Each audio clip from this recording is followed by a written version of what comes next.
Salam hörmətli izləyicilər. Bugün mən bu maşında avto rejimi barədə danışmaq istəyirəm. Bununla bağlı bir neçə kanalda videolar paylaşmışam. İndi bir növbəti eksperiment elədim bununla bağlı. Buna da səbəb oldu ki, internetdə izləyirəm indi sosial şəbəkələrdə bəzən belə bir fikir yaranıb ki, avto rejimdə maşın daha qənaətçil olur, benzini az işlədir və növbəti dəfə belə bir eksperiment keçirim və bir neçə belə xoşa gəlməz halla rastlaşdım. Deməli, ilk növbədə onu demək istəyirəm ki, bu maşında bu avto rejim belə deyək, əsasən elektrikə meyilli bir rejimdir. Burada gördüğünüz kimi bu avtoya koyanda maşın çalışır ki daha çok elektrikle hareket eləsin.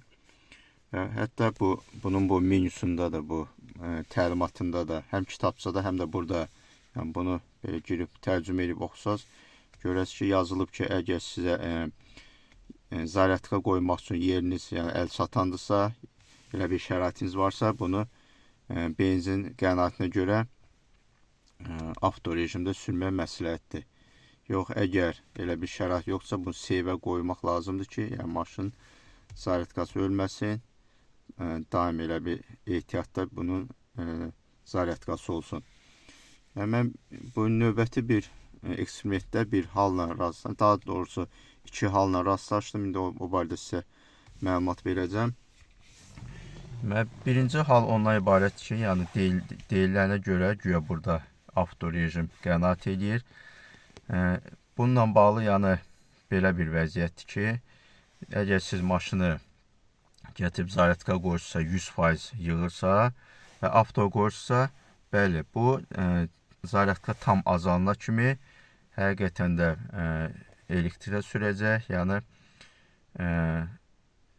ekonomi eləyəcək, burada qənaət olacaq. Elə bir daha ucuz qiymətə siz həmin məsafəni qət eləyəcəksiniz. Lakin o ki, zaryadka gəlir düşür 25%'a, sonra indi qış aylarında fikir vermişəm peç işləyəndə daha da çox düşür. Hətta belə bir 18'e düşür. Məndə də belə bir hal əmələ gəldi. Tam probkada sürdüyümə görə gəlib düşür 18'e və 18'e düşəndən sonra artıq istənilən halda benzin motor zaryadka yığmaq üçün başlayır işləməyə və onun hardası bir 20, 21, 22%'a qədər yığmağa çalışır və bu halda benzin motor elə bir ki tam gücü ilə, tam belə gərgin vəziyyətdə işləyir, abarotlar da çox yüksək olur və burada artıq benzin sərfiyyatı qat-qat artır. Elə bir sanki siz o zaryadka qoyduğunuz o faizdən aşağı 18'e qədər elədiyiniz o qənaət burada itməyə başlayır. Bu benzin motor ki başlayır abarotda işləməyə, o qənaət olmuş benzin artıq burada sərf olunur. Və üstəlik burada benzin motor həm də elə bir naqruzkada işləyir, yüksək abarotda işləyir. Və mən bir dəfə də bununla bağlı video paylaşmışdım və gördüm ki, heç bir qənaət olmur burada. Heç bir qənaət yoxdur. Aldadıcı bir şeydir, psixoloji bir şeydir ki, mən o zaryadkadan 100'dən 18'e qədər elektrik sürdüm. Bu priborda da cürbəcür burada şeylər göstərir ki, güya burada belə bir görüm indi zaryadkada onda o rejimə keçə bilmirəm. Priborda göstərir ki, son 50 kilometr nə qədər işlənir, nə olur. Hamısı orada gözəl bir məlumatlar əks olmağa başlayır və aldadıcı bir vəziyyət yaranır. Amma faktiki olaraq heç bir qənaət olmur. Yenə də həmin o benzin o zaryadkanı yığmaq üçün yenə də işlənib gedir. Bu məsələnin birinci tərəfi, belə deyək, daha yüngül tərəfi deyək, ancaq maddi tərəfidir. Və məndə belə bir vəziyyət yarandı. Bu dediyim kimi maşını sürdüm, zaryadka düşdü artıq 18%'a. Bu maşın da indi bildiyiniz kimi benzin motoru 1.5 motordur. Harca 110 at gücü. Hə, 110 at gücüdür. Yəni maşının da çəkisi harca 1 ton yarımdır. Yəni 1 ton yarımlıq maşın üçün 110 at gücü 1.5 motor çox zəifdir. Yəni elə bu adi benzin maşınlarda da 1.4, 1.5 motorlarda yəni motor zəif olur. Yəni, lazım olanda heç bir razqon olmur, çəkməyi olmur. Və bu maşınların yəni əsas üstünlüyü odur ki, bu elektrik motorunun batareya hesabına 1.5 motora sanki elə bir onlar kömək eləyirlər, güc verirlər və istənilən halda sizin yaxşı razqon üçün, sürət tez yığmaq üçün həmişə ehtiyatda bir gücünüz olur. Və belə bir vəziyyət yarandı ki, mən getdiyim yerdə təcili bir abqona keçməli oldum. Və arxayınam ki, indi bu maşını öyrəşmişəm də, qazı basan kimi maşın yerinə sıçrayır, çox gözəl razqon yığır. Və abqona keçən moment elə bir ki, sanki qaz pedalının altında güc yoxa çıxdı. Yəni, maşın getmədi. Və çox təhlükəli, belə qorxu bir vəziyyət yandı. O vəziyyətdən çox çətinliklə çıxdım.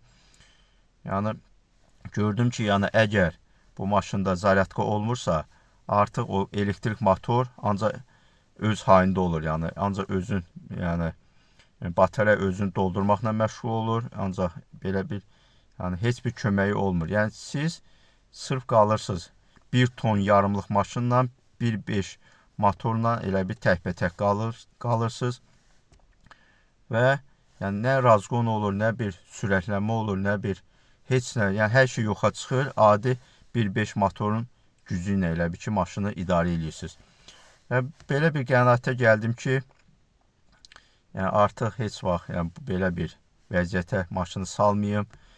Yəni, maşında daim yəni, zaryadka saxlamaq lazımdır. Yəni o kim ki özünə belə deyək də təlqin eləyib ki, bunu şart eləyib ki, bu avtoda bu ekonomiya olunur, hansı qənaət olunur. Yəni bu çox böyük səhvdir. Yəni özüm də artıq tam buna əmin oldum ki, çox böyük səhvdir bu. Səhv fikirdir. Heç bir ekonomiya yoxdur. Üstəlik siz yəni özünüzü çox böyük təhlükə, riskə atırsınız ki, belə bir yəni istənilən halda sizin yəni ehtiyatda motorun gücü olmur. Yəni vəziyyətdən çıxmaq üçün yəni sizin elə bir şansınız olmur. Ona görə mən yəni başa düşə bilmirəm ki, yəni daim deyirəm ki, maşını 70% civarında saxlamaq lazımdır ki, yəni bunun heç bir ziyanı yoxdur. İndi bu əgər bu zaryadka olursa, seyvə qoyursunuzsa, yəni bunun nə bir ziyanı ola bilər? İndi bir dənə arqument o idi ki, bu göz seyvdə çox benzin işlədin. Gördüyünüz kimi heç bir də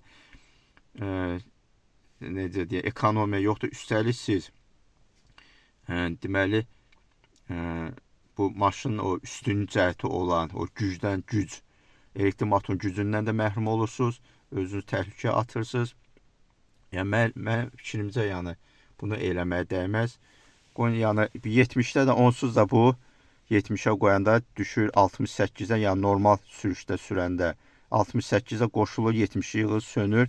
Yəni bu aralıqda onsa ekonomiya olur. 70-ə çatdı, onsa sönür, ekonomlu gedir. İndi bəzən güclü probkalardan görürsünüz, məndə arası bir 60-a düşmüşdü.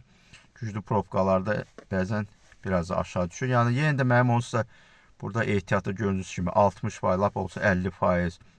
Yəni 25-ə qədər bu maşın elektrik motorunun gücünə istifadə edə bilir. 25-dən aşağı artıq burada qarantiya yoxdur.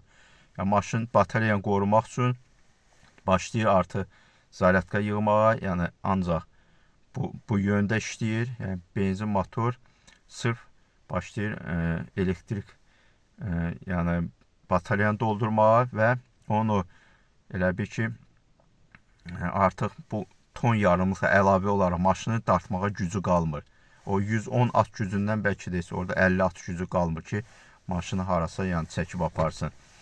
Və bir üçüncü məqamı da bu batareya kim ki bu avtoda sürür, öldürür 18-20%-ə salanlar üçün yəni belə bir məlumat verim ki, yəni bu yaxınlarda internetdə öyrəndim ki, bu BYD-nin bu LFP batareyalarda, bu LFP tipli batareyaları, bunlar batareyanın yəni dolu olmağını sevir. Yəni sevir ki, burada daim içində maksimum enerji olsun. Yəni gördüyünüz kimi şirkət özü də buna 70% yuxarı limit qoyub, 30'u da ona görə qoyub ki, yəni o da onunla bağlıdır ki, yəni bu maşın özü benzin motoruna elektriki DC tokla yığır. Yəni güclü tok deyə də, yəni ki, zaryadkalarda DC aparatlar var. Yəni, o tip batarya yığır, yəni, o tip tokla yığır. O da yəni batarya üçün ziyanlı bir, yəni tok rejimidir. Bunlar üçün ən yaxşı ideal AC tokdur. Yəni təlimatda da yazılıb ki, çalışın bunu yəni aşağı tok AC tipli tokla qoyun və batarya bu 70%-dən yuxarıda ona görə qoymayıb ki, həmin o 30% elib ki, zapas kimi qalır ki, batarya əgər maşın daim benzin motor DC tokla zaryadka versə, bu da batarya ziyanı ola bilər. Lakin təlimatda yazıb ki, AC tokla azı həftədə bir dəfə mütləq qoymaq lazımdır. Yəni azı bir həftədə bir də o demək ki, yəni siz bunu hər gündə 5 dəfədə AC tokla qoysaz, yəni batarya üçün heç bir ziyan yoxdur, əksinə xeyirdir.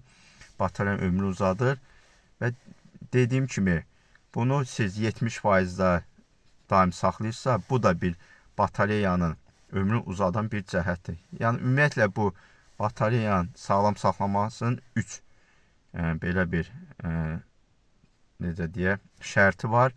Bu azı həftədə bir dəfə tam 100% AC tokla bataryanı doldurmaq. İkinci, 6 aydan bir bataryanı sıfırlayıb onu tam 100'ə qədər doldurmaq.